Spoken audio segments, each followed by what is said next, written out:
ನಮಸ್ಕಾರ ದೊಡ್ಡ ಮಂದಿಗೆ. ಪದ್ಮನಾಭನಗರದ ಸಾತ್ವಿಕ್ ಕಿಚನ್ಸಿಗೆ ನಾಷ್ಟಾಕ್ ಬಂದೀವಿ ಇವತ್ತ.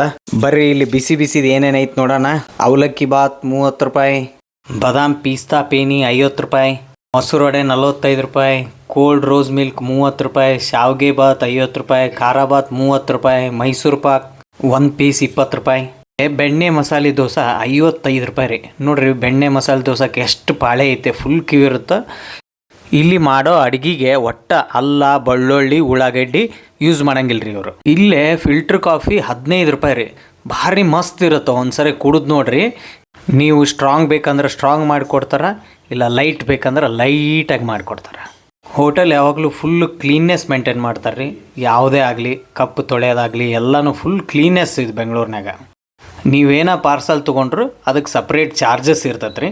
ನೀವು ಬಾಕ್ಸ್ ತೊಗೊಂಬಂದ್ರಿ ಅಂತಂದ್ರೆ ಅದೇನು ಎಕ್ಸ್ಟ್ರಾ ಚಾರ್ಜಸ್ ಮಾಡೋಂಗಿಲ್ಲ. ಈ ದೋಸೆ ಒಳಗೆ ಆಲೂ ಭಾಜಿ ಕೊಡ್ತಾರಲ್ರಿ, ಅದು ಮಸ್ತ್ ಇರ್ತೈತೆ. ಆಮೇಲೆ ದೋಸೆ ಕ್ರಿಸ್ಪಿಯಾಗಿರ್ತಾವೆ ರೀ. ಇಡ್ಲಿ ಚಟ್ನಿನೂ ಮಸ್ತ್ ಇರ್ತೈತೆ ರೀ. ಇಡ್ಲಿ ಮೆತ್ತಗೆ ಇರ್ತಾವೆ, ಚಟ್ನಿ ತಿಳಿ ಚಟ್ನಿ ಕೊಡ್ತಾರೆ, ಚಲೋ ಇರುತ್ತೆ. ಸಣ್ಣ ಹುಡುಗರಿಗೆ ಇಡ್ಲಿ ಚಟ್ನಿ ತಿನ್ನಿಸ್ಬಹುದು, ಅಂಥ ಪರಿ ಏನು ಖಾರ ಇರೋಂಗಿಲ್ಲ. ನನ್ನ ಮಗಗೆ ದೋಸೆ ತಿನ್ಸೋಕ್ಕಾಗಂಗಿಲ್ಲ, ಬೆಣ್ಣೆ ಜಾಸ್ತಿ ಇರ್ತೈತಿ ಅಂಥೇಳಿ ಇಡ್ಲಿ ತಿನ್ನಿಸ್ತೀವಿ. ಬೆಣ್ಣೆ ತಿಂದ್ಬಿಟ್ರೆ ಮತ್ತು ಗಂಟ್ಲು ಹಿಡಿತೈತಲ್ಲ, ಅದಕ್ಕೆ ಇವನಿಗೆ ಇಡ್ಲಿ ತಿನ್ನಿಸಿ ಹೆಂಗೈತೆ ಅಂತ ಕೇಳಿದ್ರೆ ಯಮ್ಮಿ ಯಮ್ಮಿ ಅಂತನ್ರಿ. ನಮಗಿಬ್ಬರಿಗೂ ಬೆಣ್ಣೆ ಮಸಾಲ ದೋಸೆ ತೊಗೊಂಬಂದಿವಿ. 55 ರೂಪಾಯಿ ರೀ ಬೆಣ್ಣೆ ಮಸಾಲೆ ದೋಸೆ. ಮಸ್ತ್ ಕ್ರಿಸ್ಪಿ ಚಟ್ನಿ ಕೊಡ್ತಾರೆ, ಆಲೂ ಭಾಜಿ ಕೊಡ್ತಾರೆ, ಮೇಲೆ ಬಟರ್ ಹಾಕಿರ್ತಾರೆ, ಫುಲ್ ಕ್ರಿಸ್ಪಿಯಾಗಿರುತ್ತೆ ರೀ. ನೀವು ಏನಾರ ಬೆಂಗಳೂರಿಗೆ ಬಂದ್ರಿ ಅಂದ್ರೆ ಇಲ್ಲೇ ದೇವೇಗೌಡ ಪೆಟ್ರೋಲ್ ಬಂಕಿಂದ ಸಮೀಪ ಐತೆ, ಇಲ್ಲಿ ಬಂದ್ರೆ ತಿಂದೋಗ್ರಿ. ನನ್ನ ಹೆಂಡ್ತಿಗೆ ಮೊಸರು ವಡೆ ತಿನ್ನಂಗೆ ಆಗೈತೆ ರೀ. ಅದಕ್ಕೆ ಪಾಳ್ಯಕ್ಕೆ ನಿಂತು ಮೊಸರು ವಡೆ ತೊಗೊಳಕತ್ತಾಳ.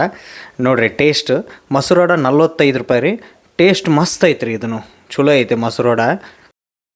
ಮನುಷ್ಯ ಎಷ್ಟು ರೊಕ್ಕ ಗಳಿಸಿದ್ರೂ ನೆನಪಿಟ್ಕೊಳ್ಳಲ್ರಿ ನಿಮ್ಮನ್ನು.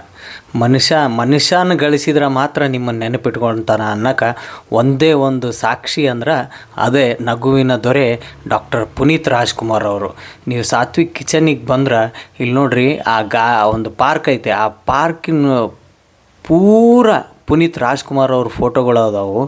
ನೋಡಿದ್ರೆ ಒಂಥರ ರೋಮಾಂಚನ ಅನಿಸುತ್ತೆ ನಿಮಗೆ.